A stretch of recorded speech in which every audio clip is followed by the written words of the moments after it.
So now we turn our attention to the next linkage institution, which is the American election system and the process of voting in American elections.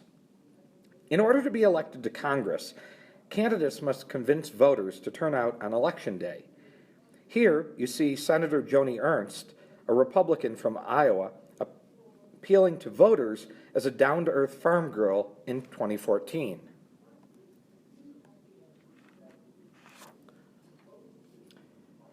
In this chapter, we will begin by taking an historical look at American elections and dividing those elections into 4 different types. Next, we will examine procedures for general elections and contrast presidential and congressional elections. We will learn why incumbents have an advantage. Then, we will discuss how voters make choices. Finally, we will consider voter turnout and learn ways that it might improve. So first, let's take a look at our first objective, which is looking at the roots of American elections. The frequency with which Americans select their leaders has undoubtedly contributed to the growing sense of apathy many seem to feel on Election Day. After all, how can anything that happens so often, every November, in fact, if not more often at the local level, be truly remarkable, sacred, and worth the minor inconvenience of leaving for work early or cutting out a little early? Ask citizens of other countries that are not democracies how remarkable they find the fact that Americans hold more elections at all levels of governments than any other nation on earth. The number of Americans eligible to vote has grown over time, and yet, for all the bloodshed to give all citizens the right to influence their government in this way in this country, only about half of all eligible voters bother to cast a ballot. And many Americans wonder about that. Even though it is taught in schools that it is your civic duty to vote, it's your responsibility as an American citizen in a democracy to vote. Even in spite of that, many Americans still choose not to vote. So in this first section, we will examine the purposes of elections and distinguish among different types of elections. While the simple purpose of our elections is to fill public offices and organize our government, the heart of elections goes much deeper than that. A popular election grants legitimacy to a government in a way no other political leadership process can. By legitimacy, what we mean is that the people that hold public office have the right and authority to make rules and laws that govern us because they were chosen by us. Popular elections offer proof of popular sovereignty, or rule by the people, that we hold the ultimate power in our government, and that our leaders must do what we want them to do. And in doing so, when we have an election, we reaffirm the idea of the consent of the governed, that enabled to be able to hold authority over us and govern us, they must be given permission by the people of this country. Elections offer the electorate, or those people eligible to vote, a choice in the direction and policy of their government. Winners of the elections will often claim a mandate or a command from the voters to enact their policy platform. The American electoral process has 2 stages. The first is called the primary election, and the second stage is called the general election. In a primary election, voters decide which candidate from within a specific party will go on to challenge a candidate of an opposing party. There are several kinds of primaries. In a closed primary, only voters that are actually registered with a particular party are allowed to cast a ballot for that party. In an open primary, however, independent voters, and sometimes even voters registered with the opposing party, can vote. Some social scientists suggest that closed primaries are better because they are protected against crossover voting. This means a voter can vote in a primary of a party with which the voter is not affiliated, and not always with good intent. They may vote in another party's primary to nominate a weaker candidate to face the candidate of their own party. In some states, voters may have the chance to vote in a runoff primary, a contest between the top 2 vote-getting candidates when the regular primary fails to produce a winner.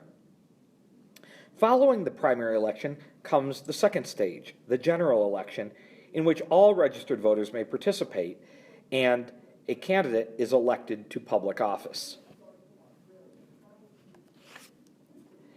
In addition to primaries and general elections, there are initiative and referendum elections in which the electorate votes directly on proposed legislation or state constitutional amendments. We do this in Colorado. In the 2016 election, there were both initiatives and referenda and constitutional amendments that were on the Colorado ballot for Colorado voters to vote on. An initiative is placed on the ballot by citizens, while a referendum is placed on the ballot by the state legislature. For example, in this state, citizens initiated the ballot measure to raise the minimum wage to $12 an hour in this state by 2020, and that was approved by the voters of Colorado in the 2016 election. That was done through initiative. But the constitutional amendment to ban the word slavery in the Colorado Constitution was put to the voters by the Colorado State Legislature. That is a referendum. And of course, we know that measure failed. Often it was determined that, or at least most recently, it was probably determined that it might have failed because of confusing language on the ballot. Constitutional amendments may also be voted on and placed on the ballot by citizens. Finally, there is a recall election. A recall election is an election in which voters can remove an incumbent from office prior to the next regular election. This happened several years ago here in Colorado when 2 state senators were recalled from office because of their votes on gun control legislation. So all 3 types of elections, initiative, referenda, and recall elections, are allowed here in the state of Colorado, but they are not held in all states. It depends on state law as to whether or not these types of elections are permitted. So how are ballot measures used? Citizens and state legislators use ballot measures to make public policy on a wide range of controversial issues. Here, a sign expresses opposition to Amendment 1, a 2012 North Carolina ballot measure that prohibited same-sex marriage in that state.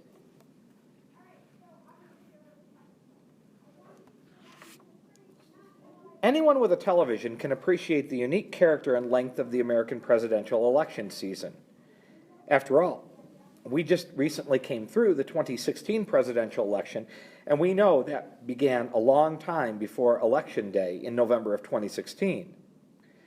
Every 4 years, ambitious politicians vie for votes in a series of state contests that run through the winter and spring. They seek first to win delegates to attend their party's national convention in late summer.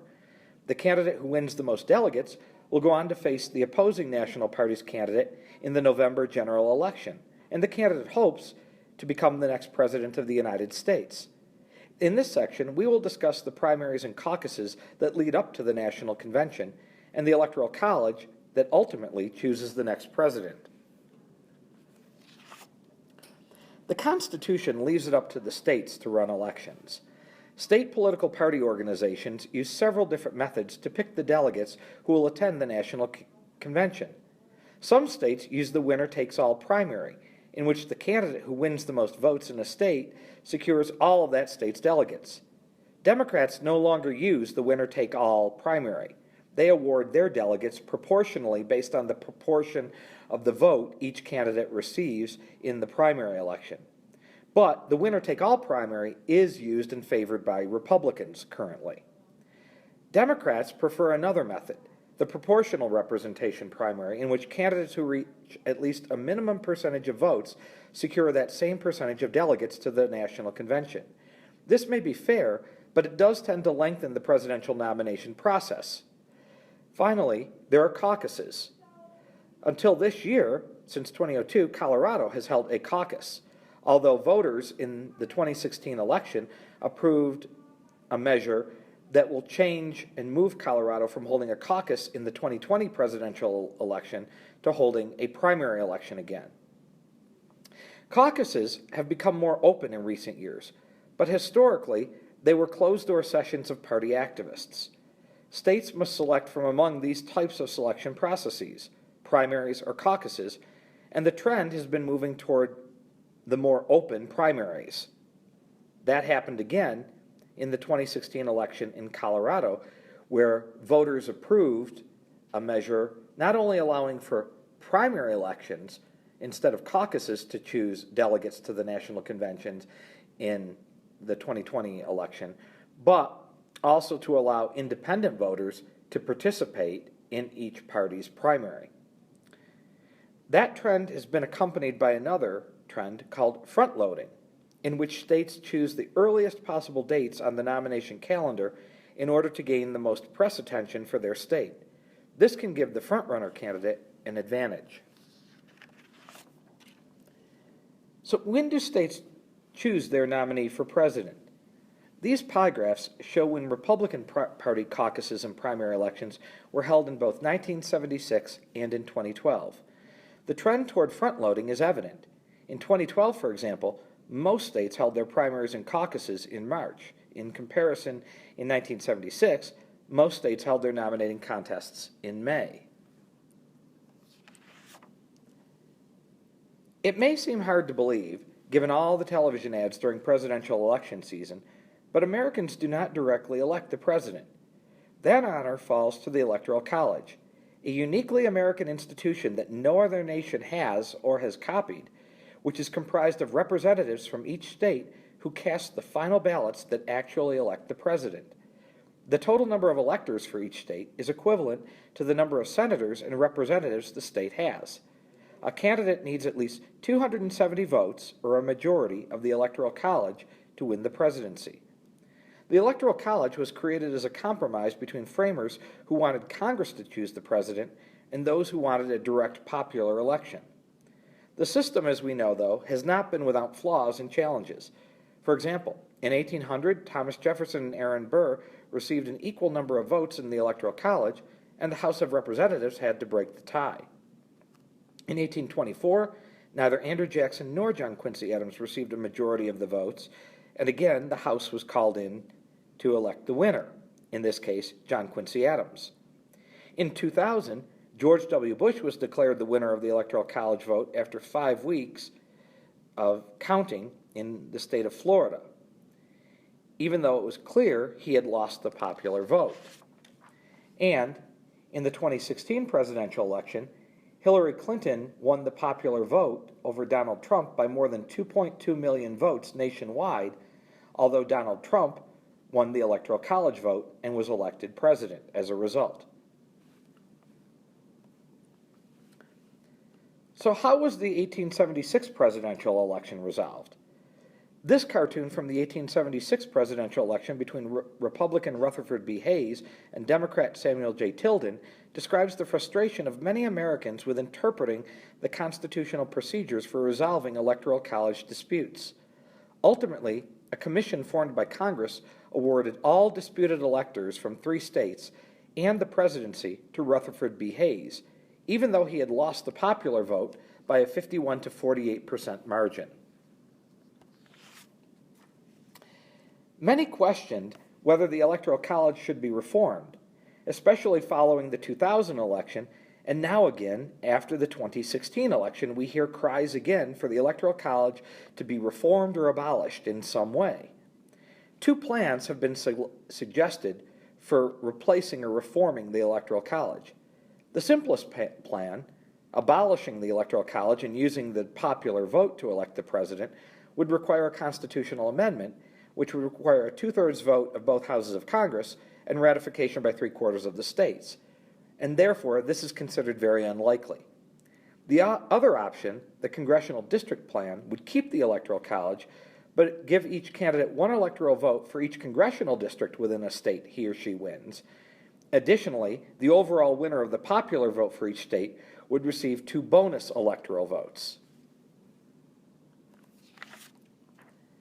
So how is voting power apportioned in the Electoral College?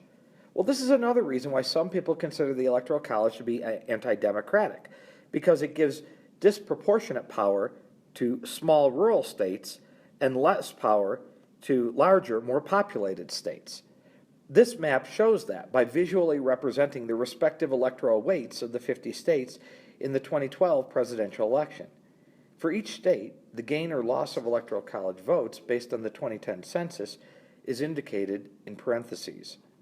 Note the loss of seats in the Northeast and the gains in the South and the West. Now we turn to our third objective, congressional elections.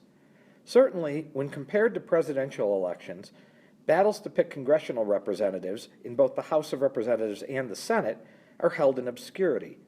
While individual candidates may get media attention because of a special situation, celebrity sports heroes or television stars, for example, most candidates for Congress struggle to build sufficient name recognition to win the election. As you will see in this section, incumbents enjoy an enormous advantage, but they can, and sometimes even do, lose. Without a doubt, candidates who are already in office, also known as the incumbents, have a huge advantage in congressional elections. They win most of the time. As a member of the House, incumbents are allowed to hire up to 18 permanent and 4 non-permanent aides to work in their Washington offices and their home district offices. These staffers, directly or indirectly, promote the incumbent through providing services to constituents, such as tracking a lost Social Security check or helping a veteran receive his or her benefits. Incumbents also have the advantage of visibility. They have ready access to the local media and a travel budget that allows them to visit the home district frequently to be seen by the voters. Finally, incumbents also enjoy the so-called scare-off effect, in which potential challengers decide not to subject themselves to the incumbent's institutional advantages. So what are some of the advantages of incumbency? Incumbent office holders enjoy many advantages in their re-election bids because they have greater visibility and recognition. Here, Senator Mitch McConnell, the majority leader in the United States Senate, appears with Senator Rand Paul, another Republican representing the state of Kentucky, and his wife, former Secretary of Labor Elaine Chao, during a rally for his successful 2014 re-election bid to a 6th term. Senator McConnell spent more than $25 million in campaign expenditures, compared to some $15 million spent by his Democratic opponent, Allison Lundergan Grimes. In addition, outside spending on behalf of Senator McConnell by other groups reached $20.4 million, more than twice as much spent on behalf of his opponent. Incumbents hold huge campaign finance and fundraising advantages over challengers. So, if incumbents do win most of the time and have some such huge advantages, why do they sometimes lose? Well, incumbents do lose. They can be pushed out via redistricting, which occurs every 10 years when state lawmakers redraw the districts following the census. Incumbents can lose or even give up their seat midterm because of a scandal, particularly if sex scandals are involved. Incumbents can also lose due to trickle-down effects of presidential coattails. If the president is unpopular and fails to win re-election, that could mean the public is unwilling to re-elect others in the president's party. For that same reason, midterm elections can pose a threat to incumbents who share the president's party. This table here shows how presidents have affected congressional elections from 1948 until 2014. These elections are often called midterm elections that occur midway through a president's term in office. And often what we see is that the party that holds the White House loses seats in the House and Senate in a midterm election. Now we turn to our fourth objective. What affects a person's choice to vote? The act of voting may seem straightforward enough. Voting is considered conventional political participation, or activism that seeks to influence the political process through commonly accepted methods. Voters may also choose to participate in unconventional political participation, which can be unusual or extreme and can include protests, boycotts, and picketing. But how do voters decide how to vote? That is the question we will address in this section. Party affiliation and ideology top the list of influences, but there is also income and education, race and ethnicity, gender, religion, and specific policy issues that can affect whether or not a person will actually vote.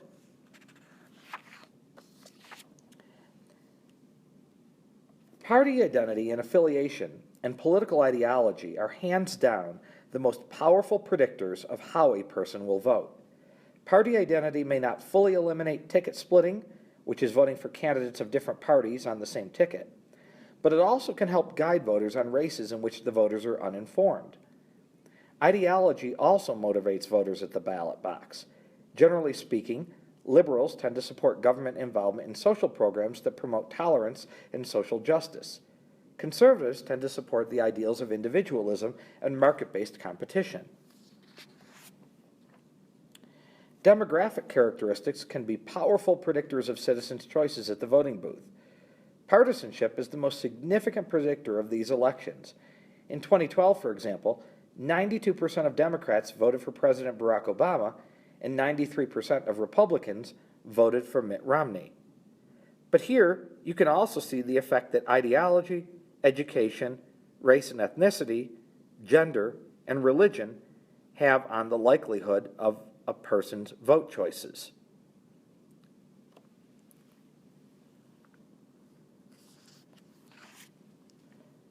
Social scientists have noted that income had been a consistent predictor of voter choice. Put simply, the poor vote Democratic, while the well-off heavily vote Republican. As income and education are connected, it's not surprising that a similar pattern exists for education. The very educated and the least educated citizens tend to vote Democratic, while those with a moderate amount of education, such as a bachelor's degree, tend to vote Republican. Distinct voting patterns exist for groups based on their race and ethnicity and their gender. While whites have shown an increasing tendency to vote Republican, the opposite is true for African Americans. They tend to vote overwhelmingly for Democrats. Hispanics also tend to vote more for Democrats than Republicans, but not as consistently as African Americans do. When it comes to men and women, the voting gender gap seems to be alive and well. Women overall tend to lean toward the Democratic side, while men tend to vote more frequently with Republicans. The gender gap is one of the most powerful and consistent patterns in American elections. Women are significantly more likely to support Democratic candidates than their male counterparts. Thus, as reflected in this T-shirt which declares, "Women will decide the election for Obama," female voters received much of the credit for Democrats' victories in 2012. Social scientists have long observed patterns in voting among religious groups, but this may be starting to decline. Generally speaking, Jewish voters consistently tend to vote Democratic, while Protestant voters lean more heavily toward Republicans. Catholics are more divided. Many vote Democratic because they are attracted to the ideals of social justice, but other Catholics are strongly opposed to abortion and vote Republican in response to that issue. While those strong feelings may influence an individual, there are other issues that motivate voters that are not directly connected to group identity. Often the economy is an issue that motivates individuals to vote a particular way. Voters tend to reward the president's party during good economic times and punish that party during bad economic times. This is called retrospective judgment because it is based on past performance. At other times, voters use prospective judgment by voting based on what a candidate says he or she will do if elected. While those strong feelings may influence an individual, there are other issues that motivate voters that are not directly connected to group identity. Often, the economy is an issue that motivates individuals to vote a particular way. Voters tend to reward the president's party during good economic times and punish that party during bad economic times. This is called retrospective judgment because it is based on past performance. And as I said at other times, voters use prospective judgment by voting based on what a candidate says he or she will do if elected. When we speak of voter turnout, we are referring to the proportion of eligible voters that actually cast a ballot.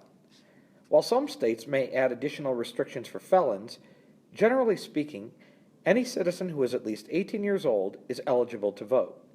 Unfortunately, just because people can vote doesn't mean they do vote.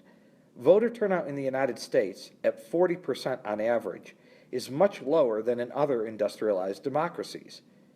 In this section, we will examine some factors that influence voter turnout, such as income and education, race and ethnicity, gender, age, civic engagement, and interest in politics. This table shows how many states place a given restriction on voting. The harder a state makes it to vote, the less likely a state will, or the less likely, I should say, a person will actually vote. And so the more requirements that there are, such as registering to vote, showing voter ID, not allowing people to vote on election day, or not allowing early voting and things like that, the more difficult it is to be able to vote, the less likely it is more people will vote. The easier a state makes it to vote, and the fewer requirements a state places on voting, the more likely it is people will vote. So here you see a table that shows how states regulate voter eligibility.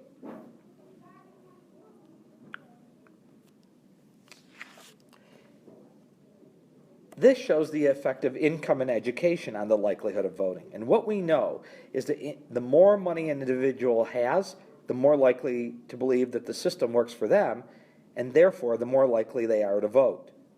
People with incomes over $65,000 a year vote more than citizens with incomes under $35,000 a year. And college graduates are much more likely to vote than those with less education. The higher one's income, the more likely they are to vote. The lower one's income, the less likely they are to vote. The more formal education someone has, the more likely they are to vote, and the less formal education someone has, the less likely they are to vote. When it comes to race and ethnicity, whites tend to vote more than African Americans, Hispanics, and other minorities. Social scientists have pointed to the long-term consequences of voting barriers, especially in areas of the Deep South. It wasn't until the Voting Rights Act of 1965, which did away with discriminatory voting barriers, that African Americans began voting in significant numbers. Although white Americans continue to constitute a majority of the U.S. electorate, Black, Hispanic, and Asian voters have accounted for significant percentages of the electorate during recent campaigns. This diversity alters both the voices heard from the voting booth and the demands placed on government. Besides income, education, race, and ethnicity, several key factors influence voter turnout. Those include gender, age, civic engagement, and interest in politics. When it comes to gender, women have begun voting more than men, in contrast to their historically lower turnout. Because women constitute slightly more than 50% of the population, women account for a majority of the electorate. Age is also a key factor. The youngest eligible voters tend to vote with the least frequency. Voter turnout increases for people over 30 and declines again after the age of 70. So the older one is, the more likely one is to vote until we reach the age of 70, and then voter turnout begins to decline. It likely is no surprise that individuals who are involved in civic groups and those who identify as being very interested in politics tend to have high and consistent voter turnout.